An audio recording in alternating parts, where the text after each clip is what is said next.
Good morning, good afternoon, good evening, however you're tuning in. Let's try this again. First go around didn't work so well. Look, sometimes these things happen.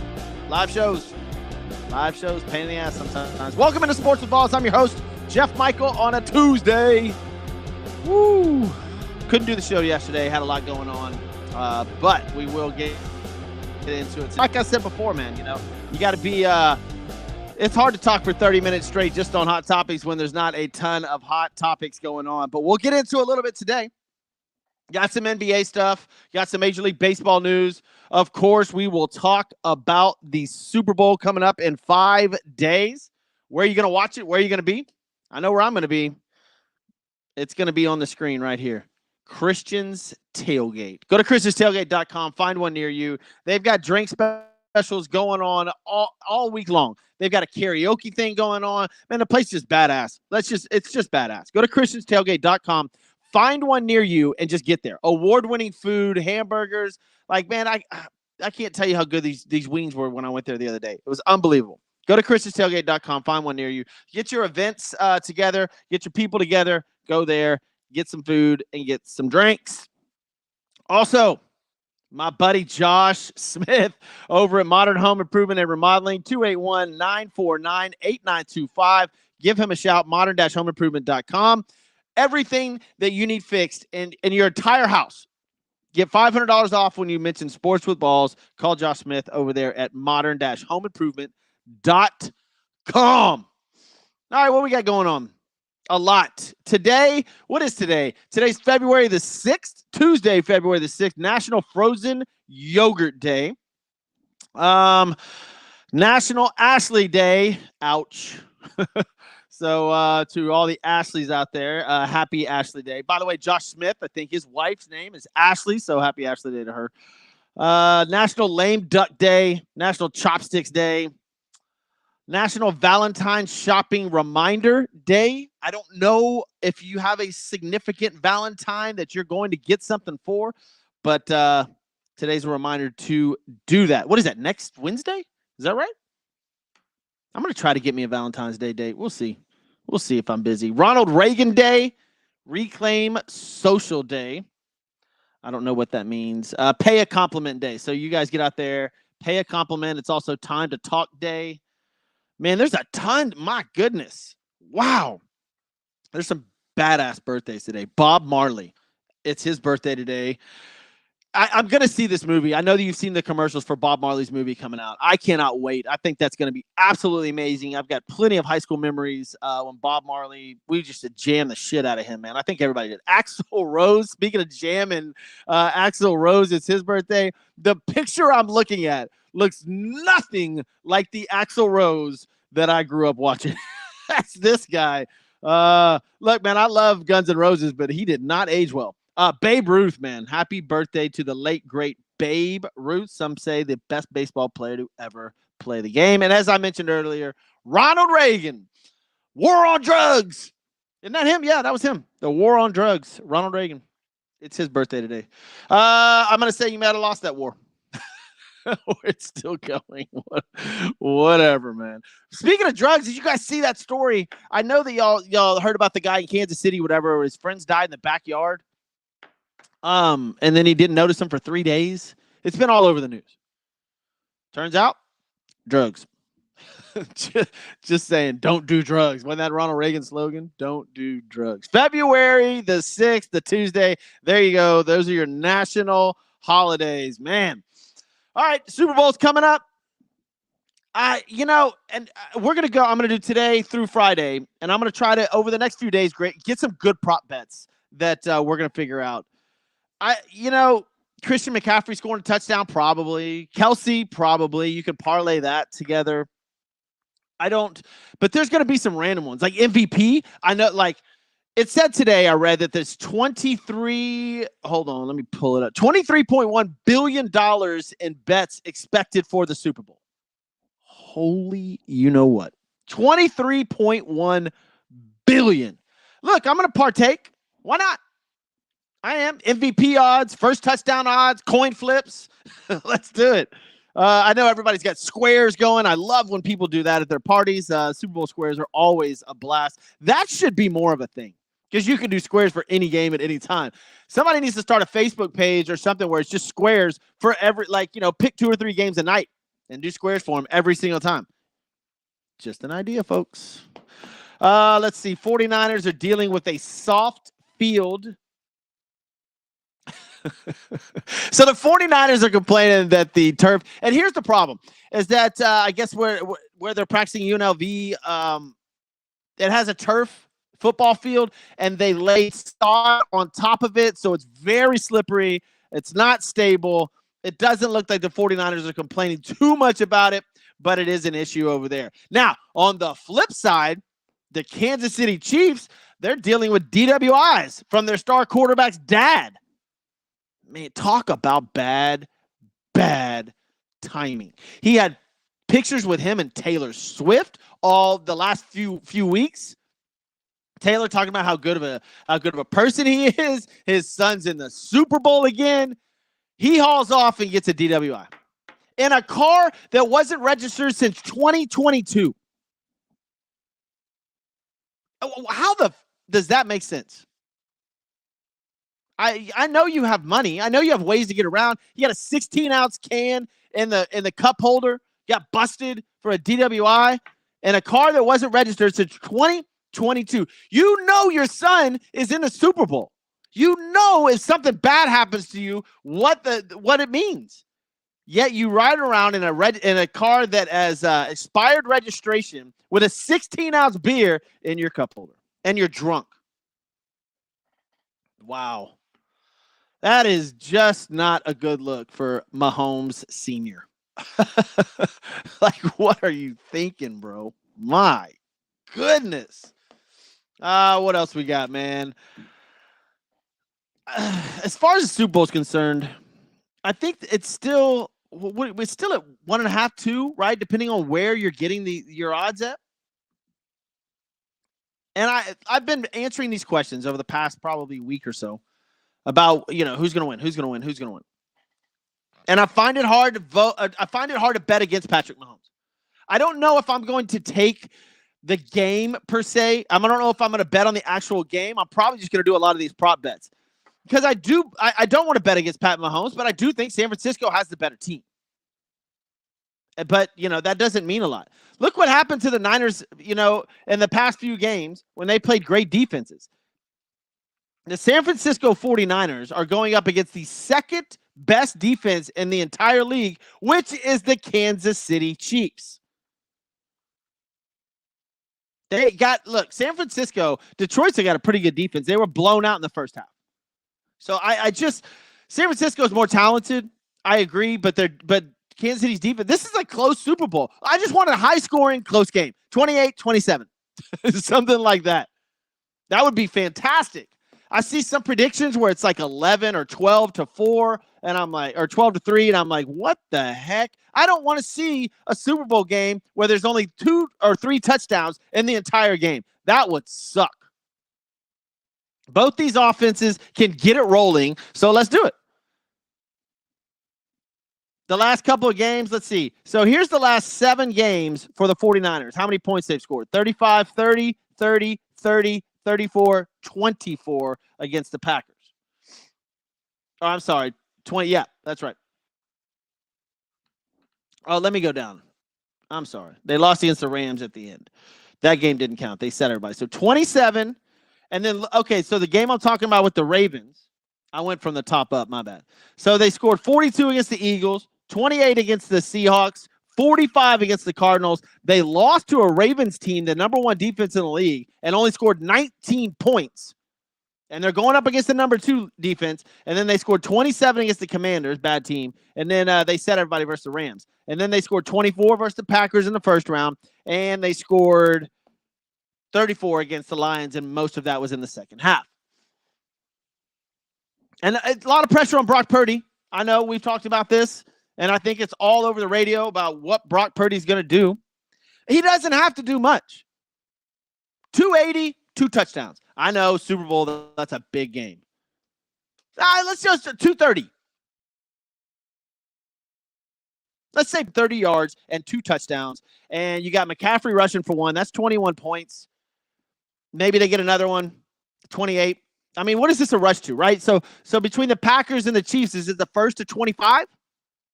That's who's going to win this game? Who you got? Right now, I'm sitting on prop bets, and we're going to go over them as the week goes on, but I'm sitting on prop bets. I'm not really taking a team at this point. It just looks like it's going to be a close game. The Chiefs' defense is fantastic. The 49ers' offense is fantastic. And then you have Pat Mahomes. That's the icebreaker. You have Pat Mahomes versus Brock Purdy. That's where I lean Chiefs' way, obviously. I think the Chiefs defense and the 49ers offense, it's going to be great. That's going to be a fantastic matchup. But then you also have Pat Mahomes versus Brock Purdy, and experience, obviously, I think plays a huge role, especially in the Super Bowl. So I like the Kansas City Chiefs, and I'm getting points. I don't know if I'm going to bet that. We'll talk about it on Friday, but it's hard to go against number 15, man. It is very hard to go against number 15. Who do you see holding up the trophy? Pat Mahomes addressed some rumors earlier about Tom Brady, or yesterday, I guess, because yesterday they had the first press conferences. He says he's still got a ways to go to catch up to Tom, which is true. But where are you ranking Pat Mahomes if he wins this Super Bowl? Is he number 2 all time? Are we knocking Joe Montana off the board or off the top 2 if Mahomes wins? Woo. This is Mahomes' quote. You want to get to the Super Bowl, that's your ultimate goal. And to be able to be in my 4th one, it's truly surreal. And I just try to appreciate it in every single time. You don't even know if it will be your last. And I've been blessed to be in a lot of them with a great organization, with a lot of great players around me. So I just try to maximize those opportunities. It's very true. I don't know what Andy Reid's going to do. I don't know if they win the Super Bowl, if Andy Reid rides off into the sunset. You would think Andy Reid is trying to get to the Brady Belichick era, right? So if they go to 1 more, maybe 2 more, wow. I mean, they're up there. Andy Reid could surpass. We keep talking about Pat Mahomes. What if Andy Reid passes up Bill Belichick for the greatest coach ever? He's about 3 years away from him if they stay together. Put some pieces around Pat Mahomes and you're good to go. That defense is incredible. So we'll see. We'll see that Pat Mahomes said it right. There's a long, long way to go as far as becoming the greatest quarterback of all time. And I say 4 or 5 years down the road, if Pat Mahomes goes to 3 more Super Bowls in the next 6 years, we have to have a serious conversation about that. And then Joe Montana's got to be moved. So we'll see. It's going to be a fun game. It's coming up Sunday. I talked about this a little bit ago, and I posted this. Go to Sports with Balls on all your social media outlets if you can. Don't get into some of the arguments these people are. I'm sorry, debates, not arguments. Should the Super Bowl be on a Saturday? Should the Super Bowl be on a Saturday? I think so. Why not? And I get it. Bars won't make as much money because they get an extra. That Sunday's huge. Saturday's already a busy night. But man, Mondays are brutal for the entire United States. Now, not across the world, obviously, but the United States. 60% of the United States is really hungover on Mondays, or the Monday after the Super Bowl. I would move it to Saturday. I don't know if that's feasible, but there's been a lot of talk about it lately.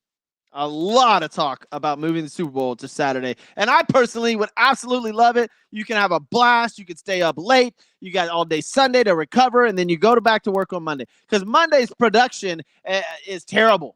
Especially, there's a lot of people that got big meetings on Mondays, and the corporations don't care about the Super Bowl. People come in there hurting.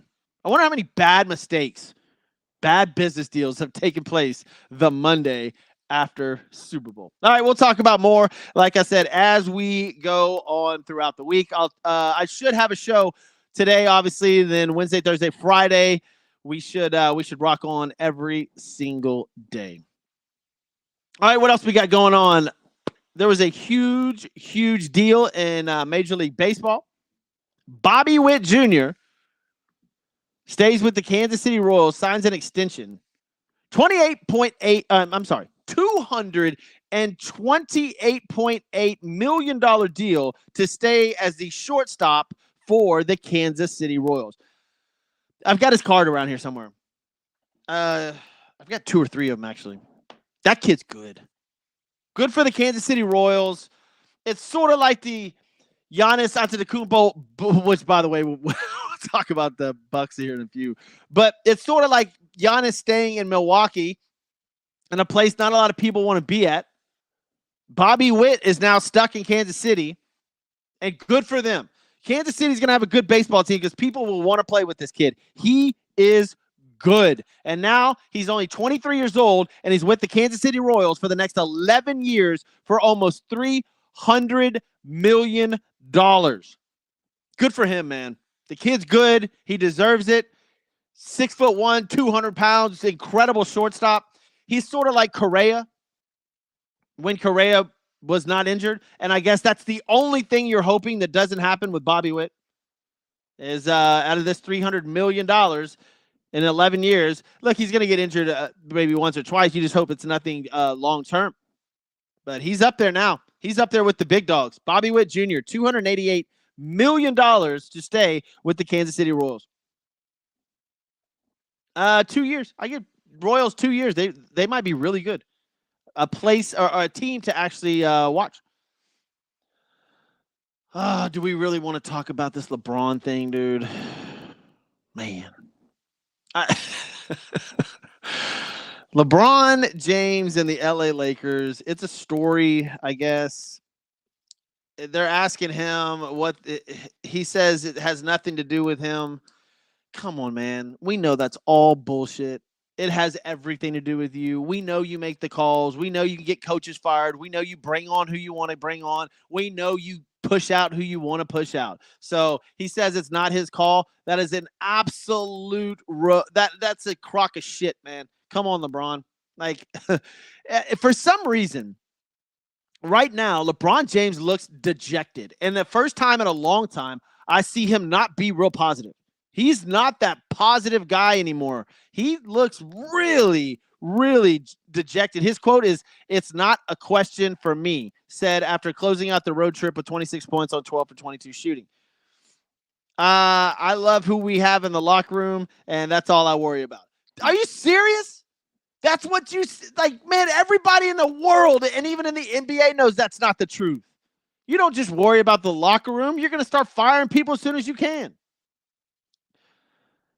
And the problem with LeBron is he likes friends, and that's the NBA's turned into sort of something like that. So he's good friends with AD. Because if I was the Lakers, I'd get rid of AD. But it's it's LeBron's team. Everybody knows that. And for him to say that quote is absolutely hysterical. Not a question for me. It absolutely is a question for you. Acting like he doesn't run the LA Lakers. And by the way, speaking of the NBA, should we talk about the Milwaukee Bucks and Giannis getting his coach fired, apparently, and what their record is over the last few games?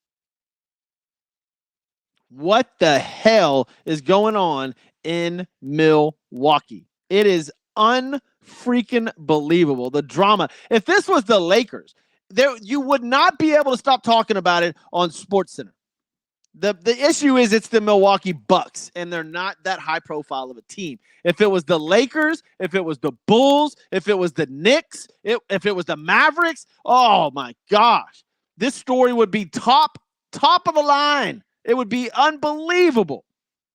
They would not be able to stop talking about it. They've lost 4 of their last 6 games. Coach Doc Rivers is now the intern head coach because they fired the other guy. It is a nightmare that's unraveling in Milwaukee. They've got the Suns, I think, tonight. They'll probably lose that game. Then they're at home for the Timberwolves, Hornets, Nuggets, and Heat. That's an important home stretch for them because it doesn't look good. They don't look good at all.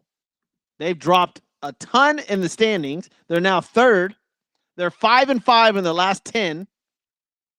The Cleveland Cavaliers have jumped them because they're 9-1 in their last 10. The Knicks are 1 game behind them.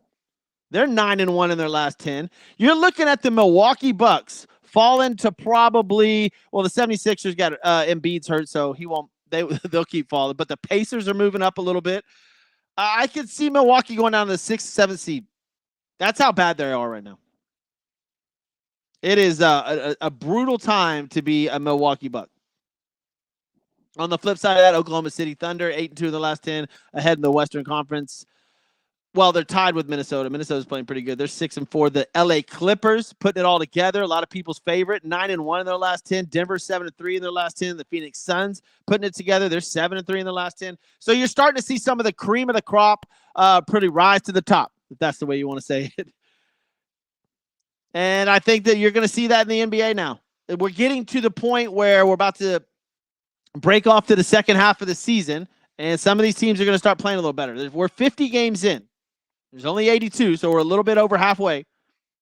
And we're going to start seeing some of these teams really start to put it on where you're going to start seeing competitive basketball. Like I said, the first 3/4 of the NBA season, unfortunately for them, it's hard to watch. It's very hard to watch. But now you're starting to see some good play. Or you will start to see some good play. Some of these teams start putting it together health-wise. Look, the New Orleans Pelicans, it's been an up-and-down season. They're 29-21. Man, Zion, if he's healthy, that team is tough. They're ahead of the Mavericks. They're ahead of the Lakers. By the way, the Lakers are still in the playoff hunt. They're ahead of the Jazz. Well, that's because there's 10 teams now. It's unbelievable. Oh, the Rockets are down there. Warriors are 22-25. Are the Golden State Warriors done? Is it over for that dynasty? I think so. What else we got to talk about today? We're over the Super Bowl. We'll go, like I said, we'll go over to prop bets. By the way, if you missed anything, this show will be up, podcast version directly after the show. I will put it up. So go to your Apple iTunes, probably 15 minutes afterwards. If you missed any of this, it will be up. Do have to thank Christian's Tailgate. As always, go to christianstailgate.com. Find one near you.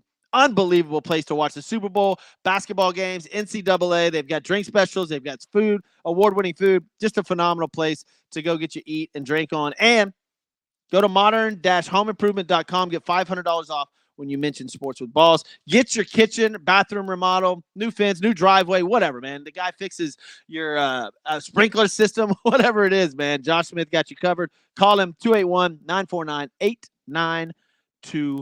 Today in sports history, this is a good one. In 1924, the first Winter Olympics games closed, and in France, there's a couple of really good things in here. There's a lot of winter stuff. Jake LaMotta defeats future. This is in 1943, but it's a big deal. 1943, Jake LaMotta defeats future multi-weight world boxing champion Sugar Ray Robinson by unanimous decision in Detroit in the second of their 6. That's right, 6 meetings, and his only victory. And it was the first of Robinson's career after he won his first 40 professional bouts. Great. I can't believe that Jake LaMotta and Sugar Ray Robinson fought 6 freaking times. Like, damn. Cricket. No, I don't know much about cricket. We're not doing that. What else we got in here? Sugar Ray Leonard's debut in 1977 makes his professional debut with 6-round unanimous decision over Louis Vega in Baltimore's Civic Center. So that's an interesting one. There's a bunch of Super Bowl stuff I'm about to get into. Fred Newman makes 88 consecutive basketball free throws blindfolded. All right. Kareem Abdul-Jabbar became the first player to score 38,000 points on this day in 1989. Where else? The Pro Bowl? Nah. This is crazy. Author Tom Clancy confirms he signed agreement to purchase the Minnesota Vikings for slightly more than $200 million. This is 1998. Tom Clancy buys the Minnesota Vikings for $200 million.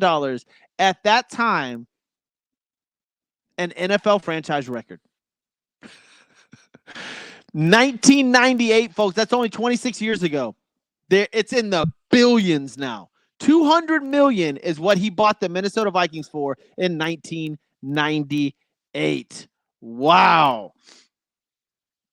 Let's see. Ed Sable, co-founder of NFL Films, elected to enshrinement in the NFL Pro Football Hall of Fame. That's an awesome deal. New York Giants beat the Patriots 21-17. MVP Eli Manning in 2012. I'm sure everybody remembers this one. I mean, my goodness, Eli Manning. By the way, Eli, way to go on your rapping yesterday and calling out Tom Brady. That was pretty cool. If you haven't seen it, go look up Eli Manning rapping. That was pretty cool. That was in 2012. 2017 Super Bowl. Here in Houston, Texas, the Patriots defeated the Atlanta Falcons 34-28, Tom Brady being your MVP, and that's in 2017. I'm pretty sure everybody knows what happened in that game. I'm not going to repeat it for you guys. This to me was unbelievable. It's a little bit off subject as far as the sports that we talk about on a daily basis, but in 2022, 6 days before his 50th birthday, 11-time world surfing champion Kelly Slater wins his 8th pipeline title, beating a 22-year-old Hawaiian Seth Moniz in the final. 6 days before he was 50 years old, Kelly Slater wins his 8th pipeline title. Wow. That is unbelievable. All right, guys, look, want to thank Chris's Tailgate again, and obviously Josh Smith over at modern-homeimprovement.com. More show coming tomorrow. Get ready for some prop bets. We're going to go over it. It'll be nice Super Bowl week for us. Y'all stay tuned tomorrow morning. If you missed anything, go check it out on podcast. See you tomorrow.